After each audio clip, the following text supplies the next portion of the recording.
It's Tuesday, May 6, 2025, and welcome back to GoodFellows, a Hoover Institution broadcast examining social, economic, political, and geopolitical concerns. I'm Bill Whalen. I'm a Hoover Distinguished Policy Fellow, and I'll be your moderator today. A most enviable task because I now get to kick back and benefit from the collective wisdom of three of the brightest individuals I know. We call them the GoodFellows. They are the historian Sir Niall Ferguson, John Cochrane, a.k.a. the Grumpy Economist, grumpy in blog name only. He's actually a delightful gentleman, and former presidential national security advisor and our resident optimist, Lieutenant General H.R. McMaster. In addition to their many distinguished accomplishments, Neil, John, and H.R. are all Hoover Senior Fellows. Well, gentlemen, we're doing something different today, something we haven't done in a while. It's what we call a BYO show, or more to the point, a BYOT show, as in bring your own topic. We've got each of you to come ready and loaded with a matter for conversation. John Cochrane, I turn to you. This week coincides with the 80th anniversary of VE Day in Europe, Victory in Europe Day, and you have Europe on your mind. Yes. Well, part of that is I want to advertise I have a book coming out with my co-authors, Luis Garcano and Klaus Masuch, on how to reform the euro. Title? Crisis Cycle.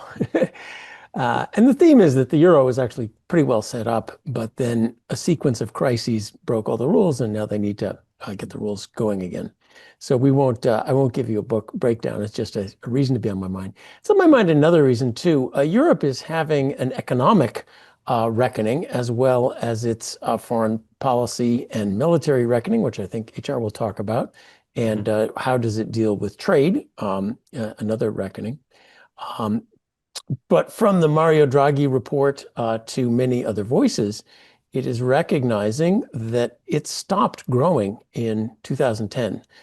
Much of Europe has income per capita has not grown. Some of my favorite parts, namely Italy, has gotten worse.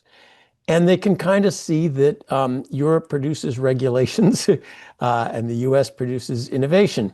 And their energy policy in particular is causing deindustrialization pretty fast.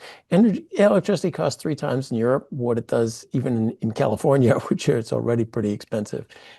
Spain and Portugal had a blackout owing to poor integration of renewable stuff with a quickly diminishing baseload capacity.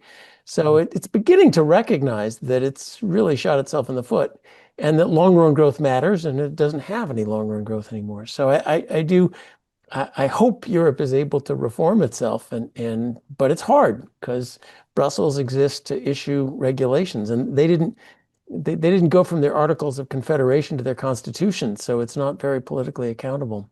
So I'll just tee up that question. I'm sure Neil and HR have other ideas on how can Europe fix itself. I certainly hope it does.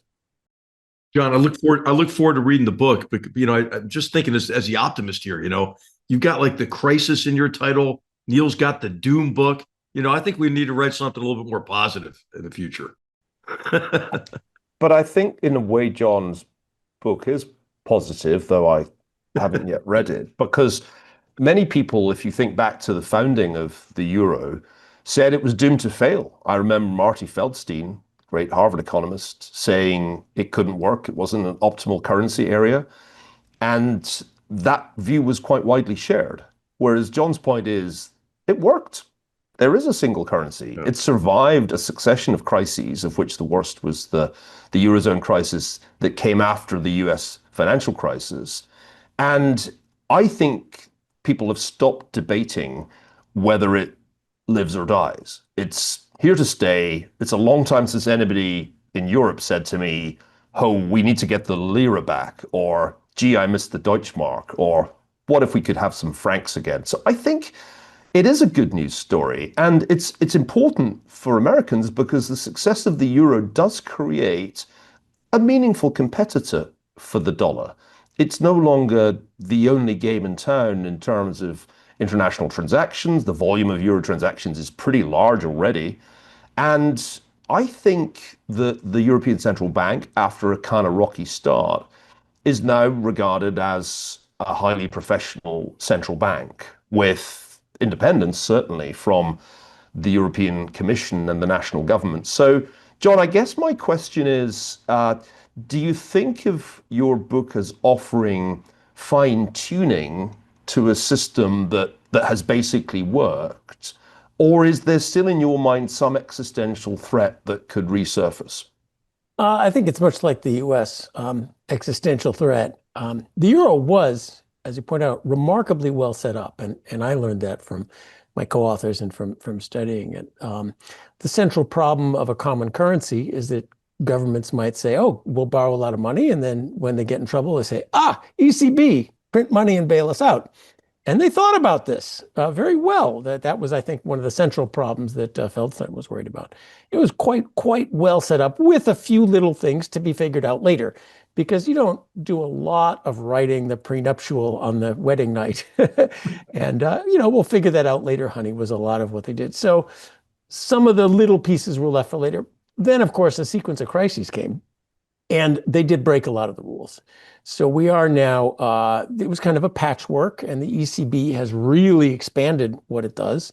It now routinely holds down interest rates on sovereign debt, and there's an incentive then for governments to borrow and waste it all. And now you got this huge balance sheet and this promise to bail everybody out. Kind of the rules that constrain things got broken. We got through the crisis, but after the crisis is when you need to reform. So I think halfway between the two visions, a bunch of patchwork that that kept things together, a great initial structure, but now time to put the moral hazard back in the bottle and reform, which I think is Europe's larger question. They called themselves a big problem with their energy policies. Well, time to maybe allow some nuclear power and reform that. Their immigration policies are causing a lot of problems. It's time to reform that, and their overregulation. The tragedy, really, of Europe is a common market should have led to spectacular growth. And instead, we all kind of believe in trade around here, except maybe HR. Just me and you, buddy. Come on. We'll get to the threat, the geostrategic threat that French movies pose in just a minute. But I believe in trade, and yet this opening of the market did not lead to an explosion of prosperity. Now, there's a lot of barriers still left in there. So I think a great set of institutions that I heartily endorse, but that need fixing and reform. Well, that sounds a lot like the US, and welcome to Europe. For you, John. When Larry Kotlikoff and I wrote about the euro right at the beginning, right at its launch, we said, nice monetary union, pity you don't have a fiscal one, because there really wasn't meaningful fiscal integration at that point. That's changed somewhat since then, but it's still basically not anything like a federal system. And most of what goes on in the realm of the public sector is done by national governments. And there is no real mechanism to coordinate national fiscal policies. Is that something that you think is an unsustainable discrepancy, that you've got a monetary union but nothing resembling fiscal union? Or do you think that's something that's basically stable? Well, that was one of the little things that we agreed to brush over when the Europeans started it. You do not need fiscal union to have monetary union. Europe had a monetary union for centuries. It was called gold coins without fiscal union. But in that circumstance, national governments are just like businesses, and if they can't pay back their money, their debts, they default. So this is the thing that they really kind of papered over. Are we a monetary union without fiscal union? Governments default if they can't pay back their money, and we have a mechanism to allow default, and we don't let banks invest in sovereign debt and call it risk-free? Or is sovereign debt sacrosanct? We will always print money to avoid default, and therefore we will have a fiscal union to make sure that governments can always pay back their debt, and we will really enforce debt and deficit rules so that they never get in trouble in the first place. They never made up their minds really about which of those two things it is. Well, I've been doing a lot of thinking about Europe in 2025 versus Europe in 1945. And words not said in 1945 HR, it's time for Germany to step up its military. So let's talk a bit about Europe's military role, the relationship with NATO, and the threat that is Russia. Yeah, well, I think this is related to the economic relationship with the European Union and the tendency, I think, to view Europe mainly as an economic competitor, or for the Trump administration to really see Europe as engaging in unfair trade and economic practices, especially with unequal access to markets and that sort of thing. So maybe before we go into defense, if I just ask John, are you optimistic, about a common agenda between the EU and the US? I mean, when you read the Draghi report, it sounds like a lot of Trump's priorities in terms of unleashing economic growth and deregulation and energy security, or what the Trump administration calls energy dominance. Are you optimistic about a better relationship with the EU after the initial, lecturing at Munich and the statements about the EU as a competitor? Well, that involves as much Trump as it does the EU. I think there's a natural relationship. We are, the advanced Western democracies. We ought to be getting along. I do think Europe has some problems with free speech, and I think Vance was good to point that out. But what no democracy, American, German, or European, will survive is telling millions of voters that their thoughts and concerns, their aspirations, their pleas for relief are invalid or unworthy of even being considered. It has some big problems with assimilation, which is worth pointing out. It does protect its internal markets, which is why Europe is shockingly poor compared to the US. Even the advanced European countries are 40% GDP per capita less than the US, which is too bad because they ought to be along with us. So the natural place is cooperation. I, of course, don't believe that people shooting themselves in the foot with subsidies and tariffs does any damage to the US, although it would be lovely to have an open trading system between the US and Europe, and all of us benefit from that together.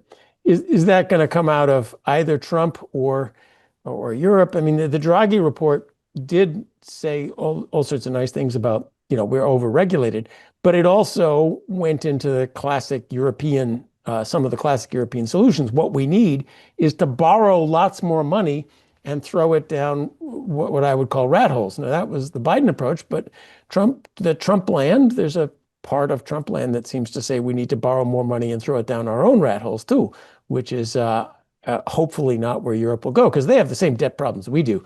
In fact, if anything, a little bit worse. Yeah, I just like I think this connection between the economic relationship and the defense relationship with the EU and of course NATO is important, because I think what a lot of Americans are frustrated by is the fact that Europe represents, I think, about 17% of the world's GDP and about 50% of the world's social spending. So a lot of Americans have concluded, hey, we're underwriting European social programs by covering their defense bills. So I think that's the dynamic that we're seeing play out with, remember the Signal conversation about the Houthis, I hate to bail out the Europeans again and so forth. So I'd like to just ask both of you, maybe Sir Neil, our European American, and John, how do you see the relationship evolving from a defense perspective as well, based on this kind of general resentment among many of Trump's most strident and stalwart supporters? Well, I'll go first with a couple of thoughts. I guess I'm an ex-European since Brexit. My British passport. You're a knight, man. You're still if you're a knight. My British passport is European. worth no more than my American passport when I'm trying to go to Paris. I think that there are elements of the Trump administration, not least Vice President J.D. Vance, who are really hostile to the European Union. And I kind of feel like saying, be careful what you wish for, because the more you beat up on the Europeans, justly, I think, on the defense issue, the more you risk contributing to the centrifugal forces that are already at work. I mean, I think it's good that the Europeans, mainly under pressure from President Trump, are spending more in defense. This has been, I think, one of the president's great achievements, because it was something that eluded other presidents. But then you look at J.D. Vance giving encouragement to the Alternative for Deutschland, the far-right party, and the general attitude of members of the administration that, the European Union is basically an enemy. It's basically not our friend. The trouble is, if you look at the German situation right now, where the newly elected German chancellor can't, in fact, get himself through a majority vote in the Bundestag, an incredible, unprecedented event. The AFD is polling far ahead of the two major parties in his putative coalition. I'm not sure I really think it's in American interests for the Europeans to go down the populist path, which I think leads to, if not the breakup of the EU, then certainly its paralysis. It doesn't seem to me to be something that the US should want, given that the obvious principal beneficiary of a very weak EU would be Vladimir Putin. John? Let me also push back a little bit. I think Ferguson got Ferguson's law wrong. France spends 58% of GDP. That's total government spending. 3% of GDP on defense is just couch change. So this idea that if we spend 1 or 2% of GDP to have their defense, that this is enabling their welfare state. Their welfare state is 58% of GDP. Now, it is true the welfare state is what has soaked up a lot of defense spending, but it's really the numbers are so vital. There's plenty of room for defense money if you just reform your welfare states slightly. I do worry. I think the thing that Niall picked up on is a big political worry for Europe. The right, America has had the ability to bring the MAGA right into our political system, as turbulent and difficult as it may be. In Germany, the AfD is treated like complete pariahs, and they're trying to keep them out of parliament. They're trying to keep them out by legal means. Marine Le Pen they're trying to keep her out by legal means. This is the strategy the Democrats tried against Trump, and it backfired immensely. I think that was a lot of the reason people voted for Trump. And I think treating the right as complete pariahs that we can't talk to, we can't allow, we must stop by any means, even legal, not voting, is dangerous, because if you're not allowed in the political system, then you express your views in other ways. And Europe's been through that before. So this is politically a dangerous moment. So I hate to be the bearer of bad tidings, but we need to shift to another segment. So since we are talking about military obligations, HR, let's go to your topic, which is the future of warfare and how the Trump administration is approaching it. Well, it's tied to the European discussion as well, and really, I think the loss of the consensus that we've been able to prevent, large-scale war, great power war for 80 years, because we've had forward position capable joint U.S. forces operating as part of alliances that communicate to potential enemies that they can't accomplish their objectives through the use of force.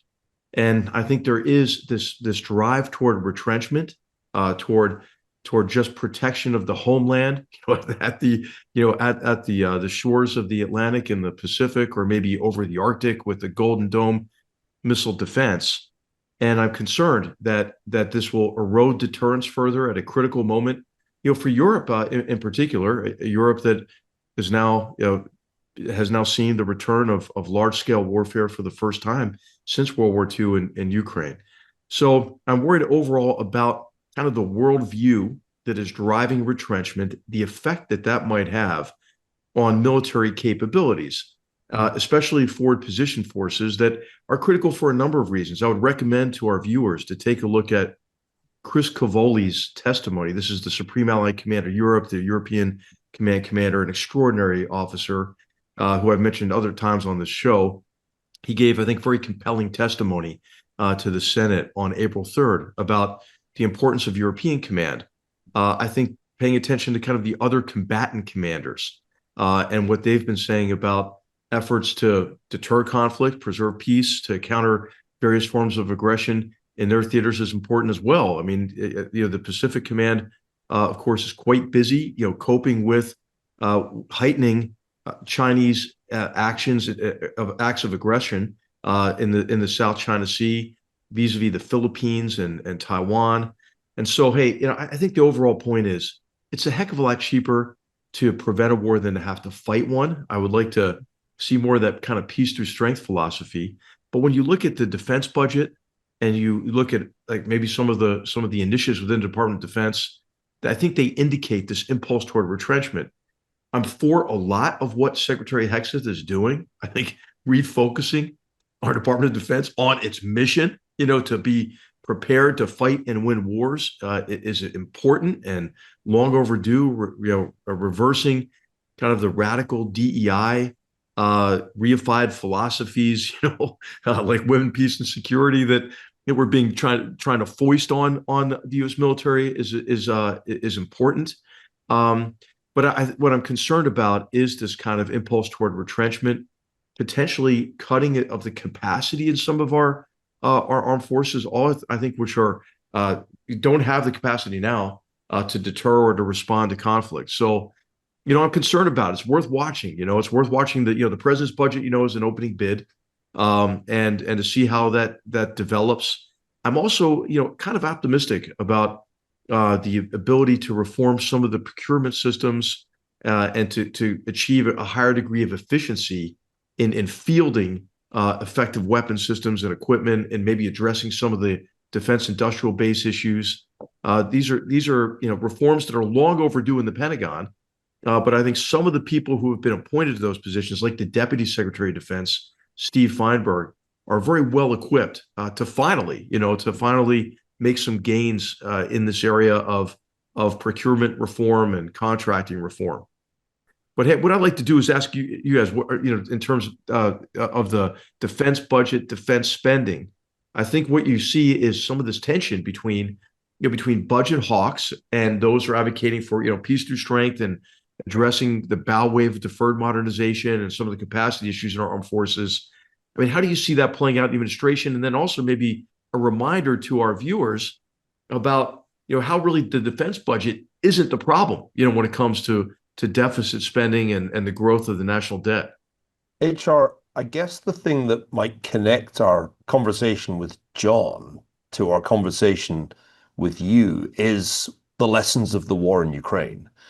I think pre the Russian invasion, we probably underestimated significantly the way that drones would become the dominant technology of the battlefield, and that drones, instead of being big, kind of expensive pieces of equipment of the sort that the US was deploying, say, in Afghanistan and Pakistan, would become, as people in your world like to say, attritable, like cheap, disposable, but very, very numerous items.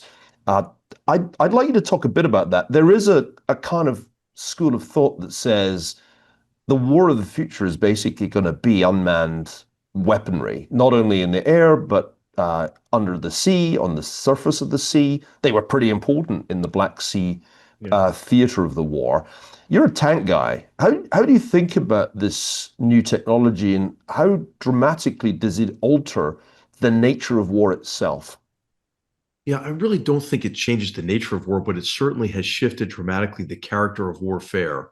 And I think many of us saw this coming, right? In terms of cheaper, slow, low flying drones and the need to defend against them.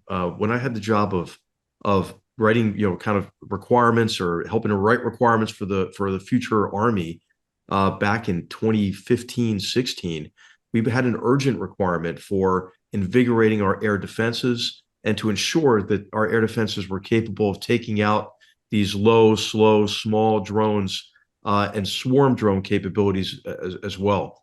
But we haven't fielded those systems quickly enough, and those systems include, like, the one is called the IFPC, which is a integrated air defense system with multiple capabilities on one platform, but also electromagnetic warfare, which we divested ourselves from in the Army in the 2000s because we thought, we'll always have air supremacy. We'll get the Air Force and naval aviation to do electronic warfare for us. And of course, this is one of the most important drone countermeasures. Same thing with directed energy systems, lasers, essentially, that can shoot down these drones quite effectively. But what I think you're going to see, Neil, is this continuous interaction between offensive and defensive capabilities, like you always see in war, right? Machine gun, tank, anti-tank missile, submarine, sonar, bomber, radar.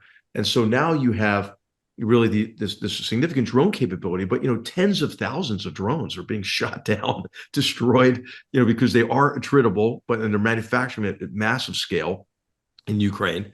But what I think what you're going to see is the defensive capabilities catching up to them. And then what you'll see are more resilient drones developed that will have computing power at the edge that will allow them to engage in autonomous target identification and classification, and maybe even automate, decisions to, to take human life. I think that's coming. And with sort of mesh communication systems and self-healing networks that can make these swarm drone capabilities more resilient to electromagnetic warfare, for example. But this will be a continuous interaction like there always is in warfare. And what I think is going to be the constant, Neil, is like, hey, you know what war is really about? It's about the control of territory, populations, and resources. And I think there's this idea today that drones will become like the strategic bombers were supposed to be in the 1920s. They're going to solve the problem of future war. We don't need land forces, for example, anymore. When I think the lesson of Ukraine is kind of the opposite. Actually, has been the ability to project power outward from land that allowed the Ukrainians to drive the Black Sea fleet away from its shores and sink its flagship and many other vessels. So I think what we have to do is think about warfare across the domains of aerospace, maritime, land, cyber, and the degree to which you have to be able to project capabilities across all those domains simultaneously to seize and retain the initiative over your enemy. Because no matter what the range of capabilities are, what you really want to do is to gain a psychological and temporal advantage that gives you the initiative, where the enemy's reacting to you rather than the other way around. Part of that will be a major effort to restore mobility to the battlefield. I mean, when you look at Ukraine, I mean, it looks like the Western Front a little bit, right? In 1915, 1916. And you see the Russians kind of adapting, Houtier tactics or infiltration tactics like those that were used in the Ludendorff offensive in 1917. They're not being able to get very far, but that's the only way they can avoid the firepower of artillery and the drone capabilities. In the future, our force is going to have to blind our enemies so that we can retain our freedom of maneuver and action. But ultimately, it's going to come down to close combat again, Neil. I mean, I think this is where the U.S. Marine Corps made a mistake. I mean, they divested themselves of mobile protected firepower, reduced their infantry. And, I think you see in other conflicts, like in Yemen, right? I mean, what could really defeat the Houthis? Really, only if you controlled that territory could you do it.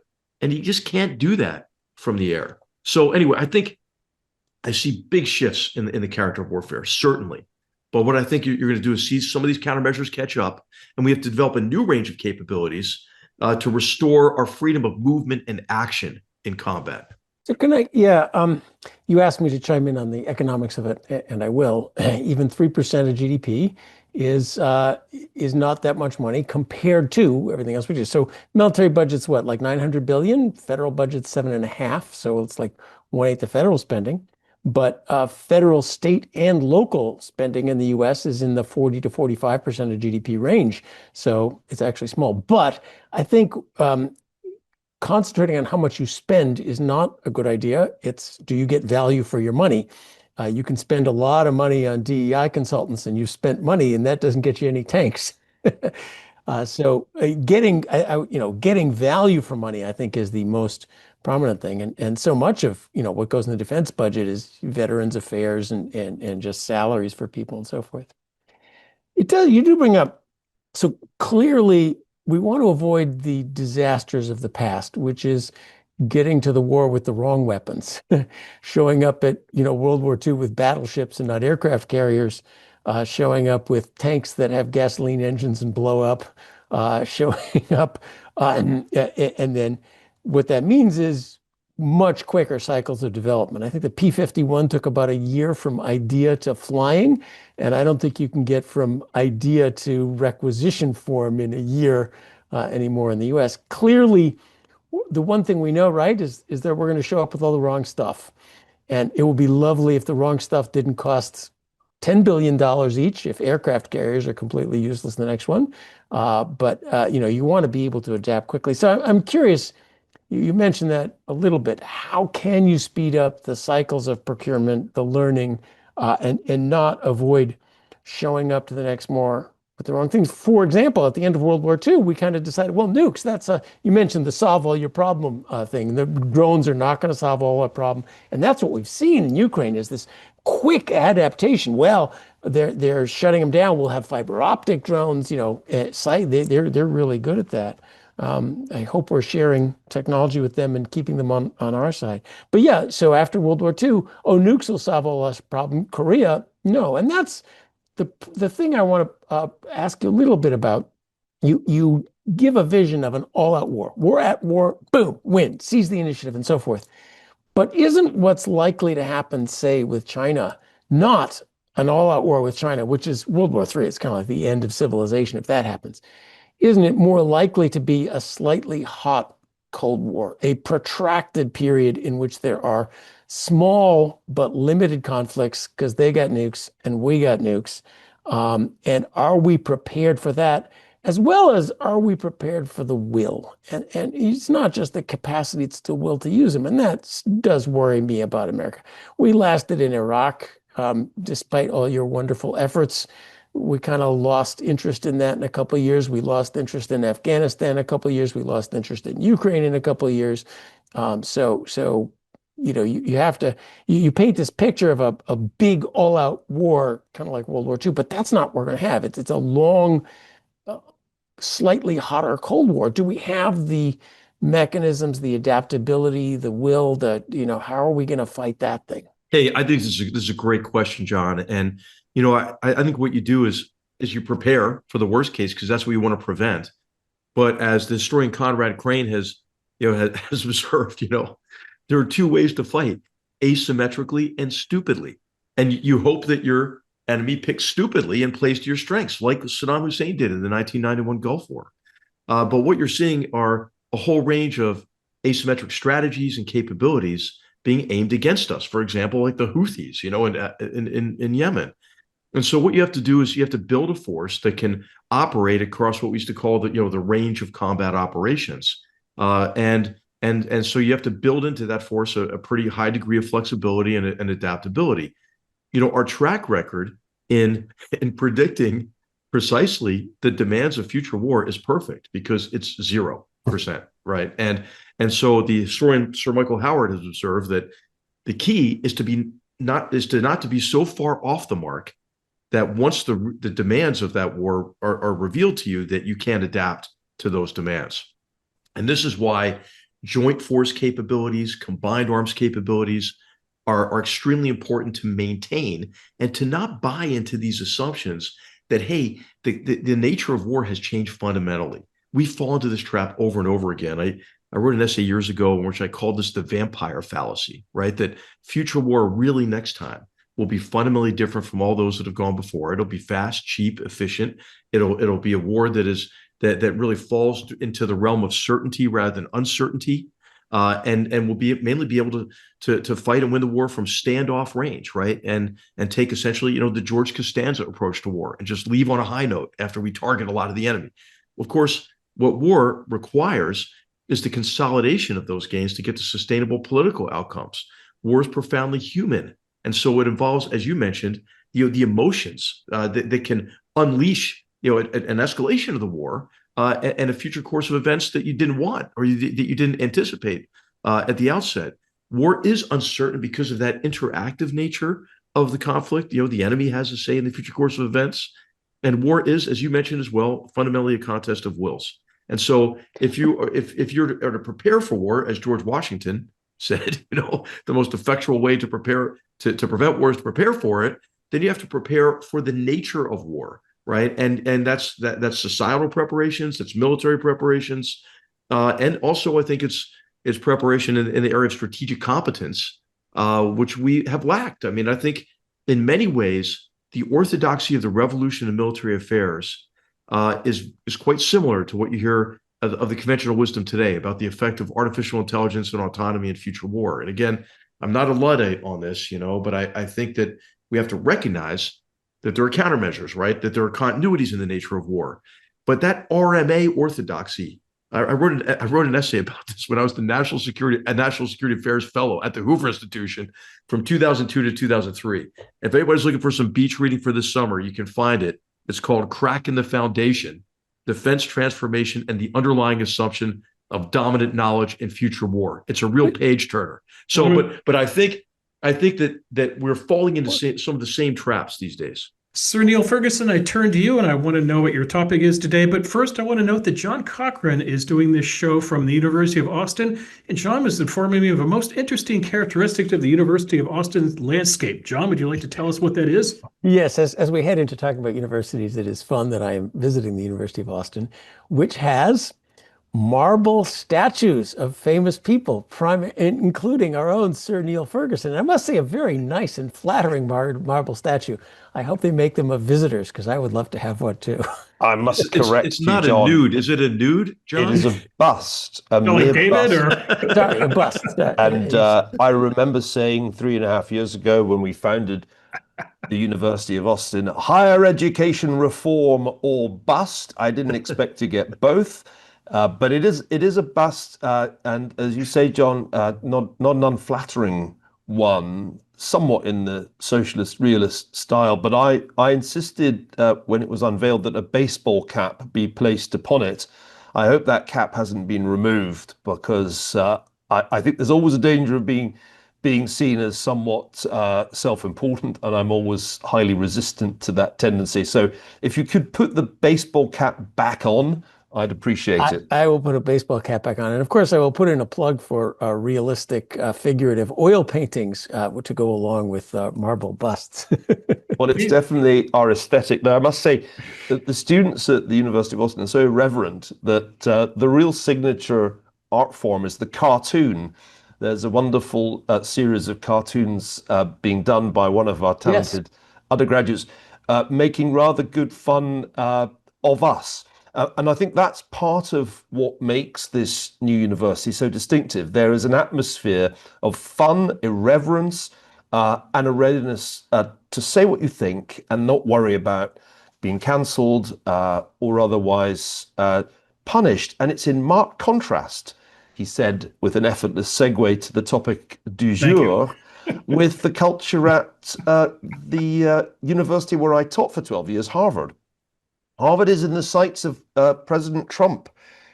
You thought he had a game of chicken on with Xi Jinping and China over trade. It's not nearly as exciting as the game of chicken that the administration is now playing with Harvard, which, for those who aren't following the story, has taken the form of, I think now, 3 letters from the administration to Harvard University, telling it in no uncertain terms that it is likely to lose its tax-exempt status and certainly will lose really large amounts of government money in the form of federal grants for research, because, according to the administration, Harvard has not lived up to its obligations as far as public funding is concerned or tax-exempt status is concerned, because it hasn't protected Jewish students since the events of October 7th, 2023, which were followed by pro-Palestinian protests on the Harvard campus, some of which clearly did shade over into anti-Jewish and anti-Semitic behavior. And there's also a question mark over whether Harvard has in fact been engaged in racial discrimination in its admissions and its hiring. So it's one of those really classic fights between a populist president and the ultimate elite liberal institution. And what you're supposed to say, if you're an academic, as we all are, is how dreadful that the Trump administration is threatening the sacred principles of academic freedom by trying to interfere in the governance of a university, which is a foundation, a corporation rather, not a government agency. That's really the debate that's raging at the moment in academia. And I'm going to say that this isn't the time, I think, uncritically to line up in defense of Harvard. I do think the administration has fired a bazooka where a scalpel might have been more effective. I do think that Harvard's vulnerable to the kind of action that was taken against, wait for it, Bob Jones University, not quite as illustrious an institution, but a university which in the late 70s and early 80s was clearly engaged in racial discrimination. It had rules against interracial dating on its campus that were in violation of civil rights legislation. And Bob Jones University lost its tax-exempt status, and that was upheld by the Supreme Court. I don't think there's any big difference between what was going on at Bob Jones University in the 70s and 80s and the kind of thing that's been going on at Harvard for years, where candidates for application to be undergraduates or for jobs were discriminated against if they were white or Asian. I mean, the evidence that discrimination was going on at Harvard seems to me pretty cut and dried. And I think it's a pity the administration didn't just kind of focus on that, because by firing the bazooka and saying, you got to change this, you got to change that, you got to accept this and that, I do think the administration's overreached. But does Harvard deserve this? Did Harvard have it coming? You know, I think it did. And the best piece of evidence is the report that Harvard itself just published on the problem of anti-Semitism on its own campus, which is a damning document. So it's not quite a pity they both can't lose. I actually really hope that something positive comes of this and that Harvard can be induced into mending its ways. But I'm just a little doubtful that the bazooka was the correct weapon. Hey, for John and Neil, how do you see this playing out? Do you think there's going to be just, continued litigation? Do you think there'll be a settlement of some kind? Is it going to involve a lot of other universities? Because, if Harvard loses its tax-exempt status, I mean, you can imagine that many others would as well. Why are some universities under the gun and some aren't, like Dartmouth, for example? I mean, how do you see the Harvard issue in broader context of other universities? HR, there's no doubt that Harvard is being made an example of pour encourager les autres. This is designed to send a signal to every university. Better be careful with your DEI program, because if you carry on with the kind of thing that has been going on right across the country, I mean, there's a new story just come out today on UCLA essentially engaging in racial discrimination in one of its programs. And I think the goal here is to make an example of Harvard with the intention of making everybody change their ways. And they've picked on Harvard for the obvious reason that Harvard's very big, it has a very large endowment, but more importantly, its reputation in the world is of the ultimate bastion of liberalism, not to say support for the Democratic Party. Right. So one of the things that's really interesting about Harvard is not only that it had an anti-Semitism problem in the last 10 years or so, but it's also had an anti-conservatism problem. There are barely any conservatives left now on the Harvard faculty. And amongst the students, there are very, very few, or at least few who will admit to being conservative. This is an institution that has been politicized in ways that I think are highly questionable, quite apart from the whole issue of civil rights. And so you can see why they've picked on Harvard. I don't suppose there are many Trump supporters, Trump voters, MAGA voters, who feel anything other than loathing for Harvard insofar as they ever think about it. So that's the game plan. The thing about it is, HR, though, that if you go in as hard as the administration has with the 3 letters essentially demanding a kind of government control over what Harvard does, you allow all the elements in Harvard that were to blame for all that I've just described suddenly to reposition themselves as the defenders of academic freedom. And I will make a bet on the show now with all of you that within 2 weeks, Claudine Gay, the disgraced former president, exposed plagiarist, and clear opponent of academic freedom in her time as president, will come out with an op-ed in the New York Times or the Boston Globe, positioning herself as a defender of academic freedom against wicked Donald Trump. So the worst case scenario for me, HR, is that this all backfires. And the elements that were to blame for taking Harvard down this path away from academic freedom and towards intolerance and discrimination, I think those people might actually emerge as heroes, at least in their own minds, and in the minds of many liberals, as a result of the tactics the administration has adopted. I think Neil put your finger on it. So racial discrimination is the topic of the lawsuit. But in fact, the larger problem is that so much of Harvard and the university system has turned into highly partisan political advocacy. And that is the job of institutes, centers, and so forth. Well, really, do we need to pay for that? We had a great discussion at our classical liberalism seminar with Alan Dershowitz, on this topic, who, by the way, was not allowed to speak at Harvard. He had to go speak at the Chabad House. And yes, academics are in a high dudgeon. Oh, free speech, academic freedom. Oh, wait a minute.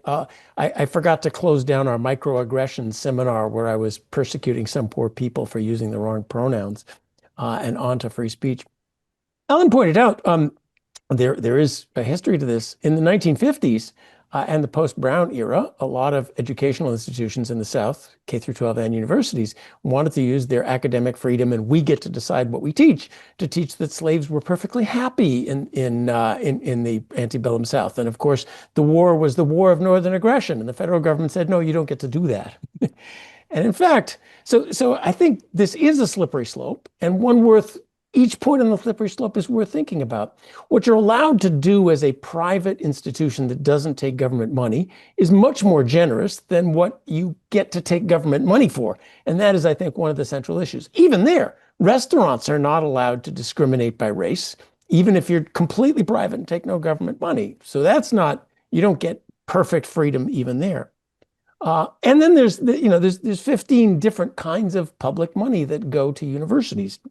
We give a lot of money to students in the form of grants and loans. Well, should we be subsidizing your education if you choose to have complete academic freedom and teach political advocacy as part of your teaching?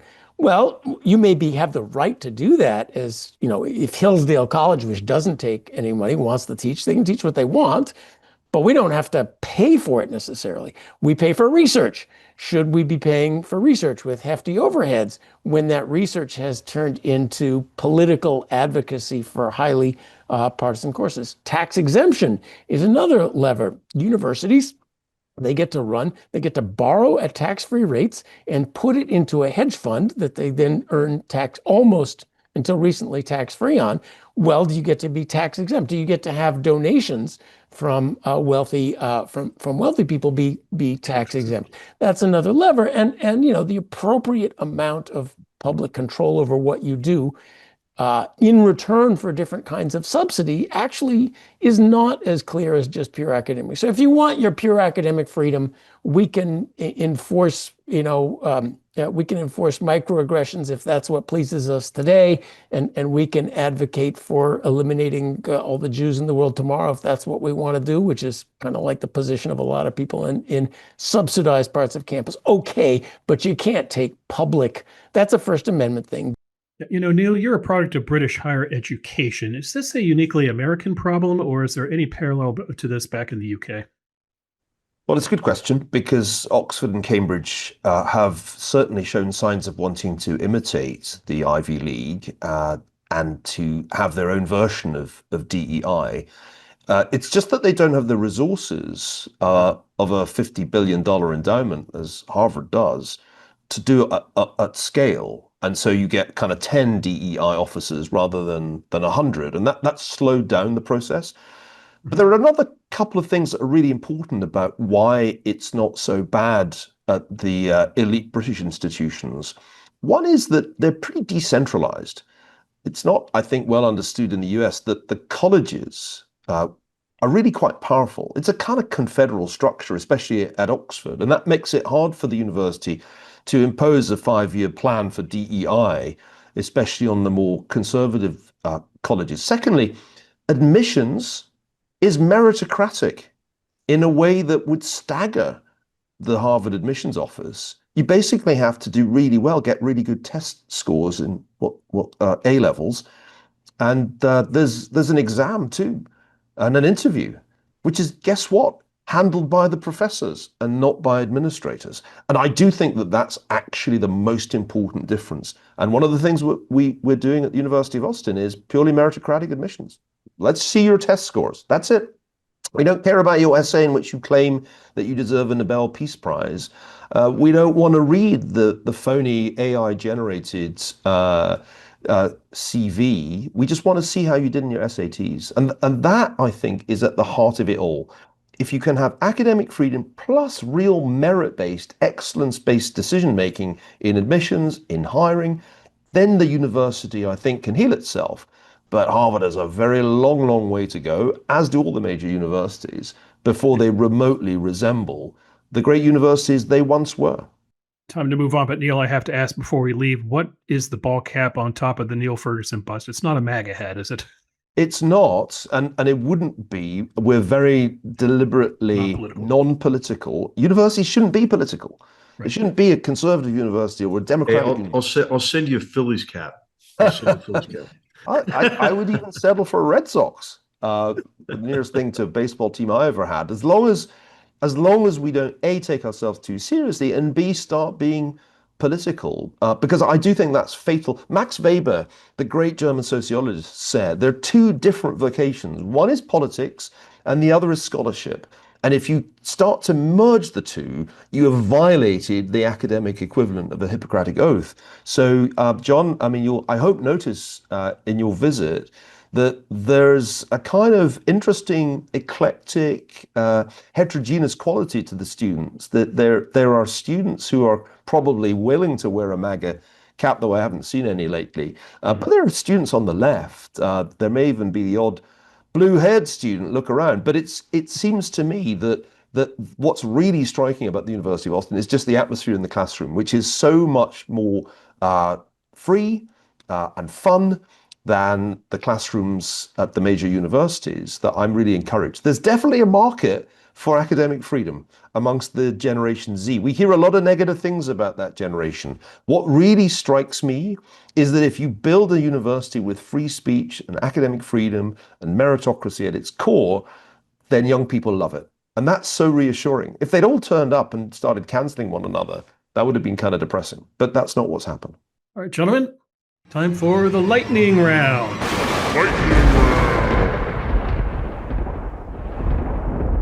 All right, our first question. President Trump has moved Mike Waltz from National Security Advisor to UN Ambassador, calling it a quote-unquote promotion. And he made Secretary of State Marco Rubio his interim National Security Advisor for the next 6 months or so.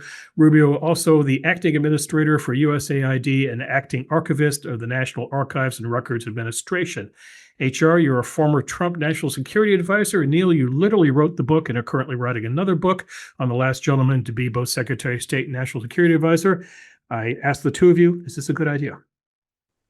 Well, I don't think it's a good idea if it sticks, because there's just too much work to be done by Secretary Rubio as the president's principal diplomat, and he has a reform agenda for the State Department. And I remember Henry Kissinger telling me, Neil, I'm sure he said this to you. He said, "Whatever you do not let foreign policy be run by the State Department."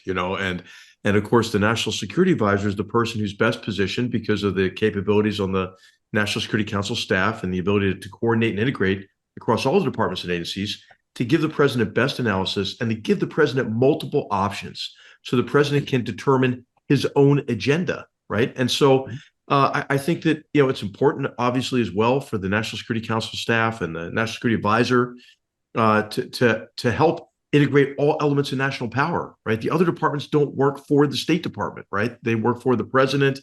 And if the National Security Advisor is doing his or her job well, right, they are helping the president with the sensible implementation of his decisions. On the lightning round principle, let me just tell you what Henry Kissinger himself said about merging the two positions. Quote, "When I became Secretary of State, I also remained National Security Advisor. It did not work." So can I ask, I'm a little bit skeptical because as I see our government, we keep having institutions become dysfunctional and then we just throw more institutions at them. And your book, HR, was great on we have at least defense, state, and national security advisor all trying to make foreign policy and all bickering with each other all the time. In economics, we have Treasury, we have the CEA, and we have now the NEC. That when CEA was dysfunctional, Clinton invented a new one and threw some more spaghetti at the wall. Now they all squabble with each other. We had, in trying to do a budget, we had first a Treasury Department that didn't work. We had an OMB under Coolidge. Well, that's not working. A Budget Control Act, that didn't work. We then have an OIRA to try to integrate stuff.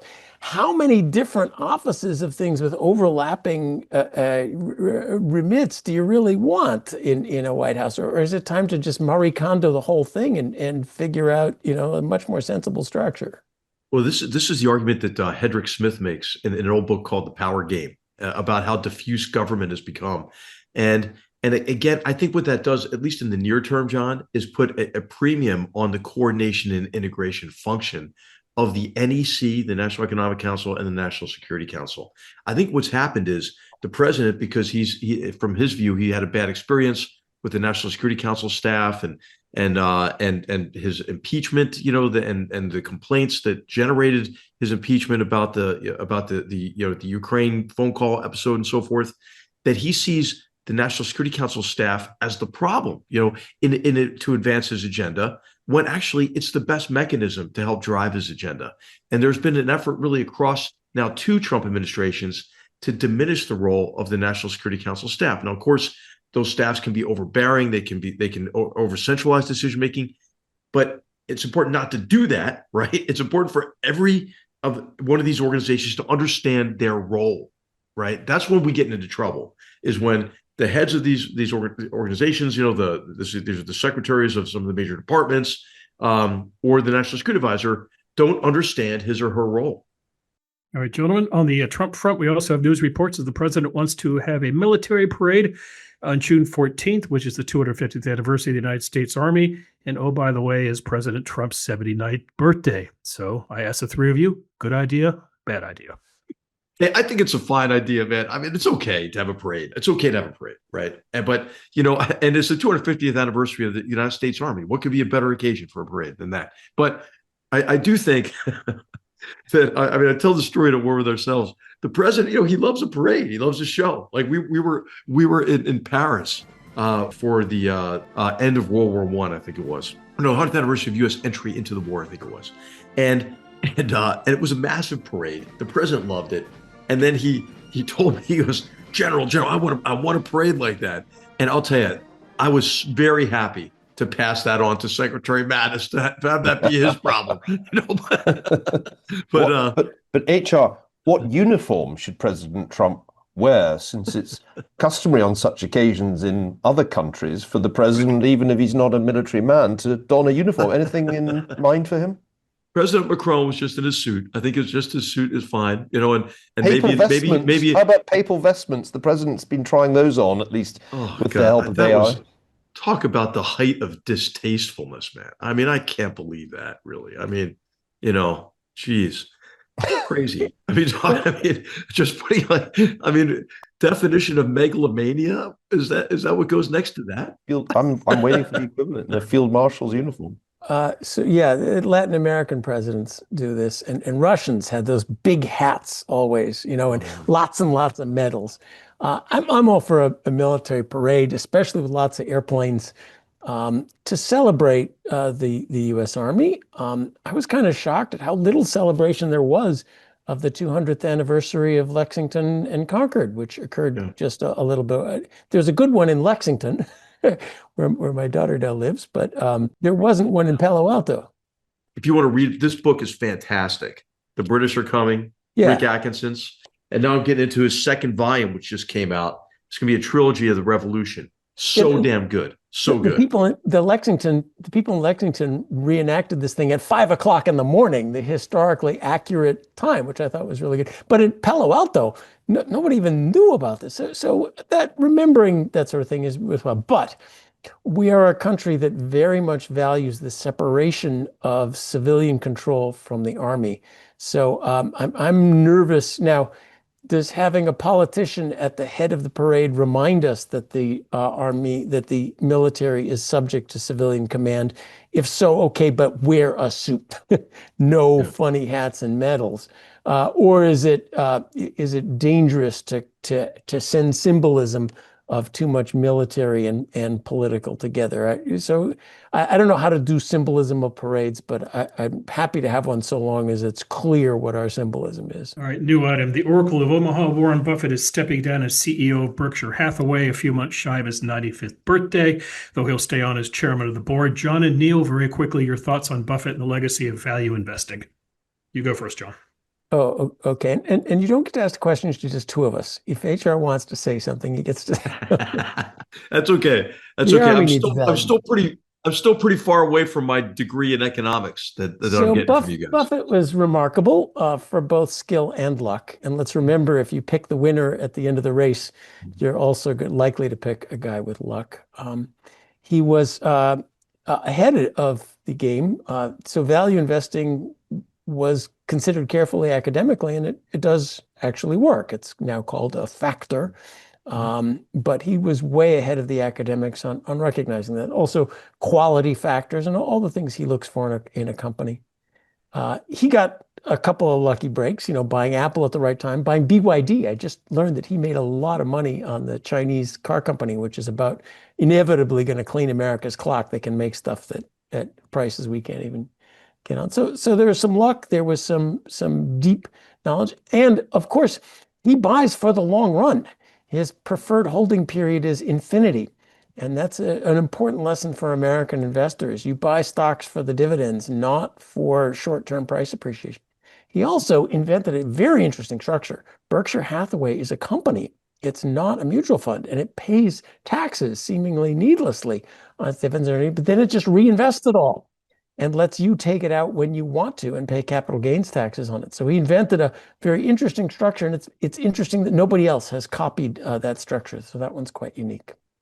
The passing of his leadership of Berkshire Hathaway has given me a kind of prompt to study his career. I'm a bad investor.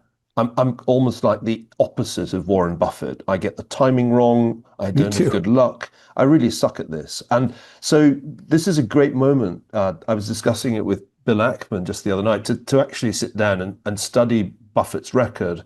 I don't think the Apple purchase or the BYD investment, I don't think that was luck. I think there's an extraordinary process of judgment that he and Charlie Munger have perfected. So my resolution is study Buffett and get a bit more Buffetty myself. So it's actually not. So the studies I've seen of him is that it's not stock selection. He doesn't reliably outperform the style of buying value growth companies on certain metrics. So it's not sort of the brilliant insights of him. He seems to do as well. Now those styles do very well, and the discipline of not buying and selling all the time does very well. HR, John was right in shaming me to not include you on this. Any thoughts on Warren Buffett? No, not really. I mean, I think you were right to exclude me from that one. I stand vindicated. Well, you'd invest in tanks if you were in charge, right? Hey, no, I did. I made like one investment decision in my life. It was disastrous. And so I called my friend afterwards, who actually knows what he's doing about this. He goes, let me tell you something. If I'm going to invade a country, I'll call you. Next time before you make an investment decision, call me. Just call me. This is interesting for all three of us. I was a professor of finance for many years, and I don't buy and sell because, like Neil, every time I get the impulse, I wait for it to go away because it's always wrong. Okay.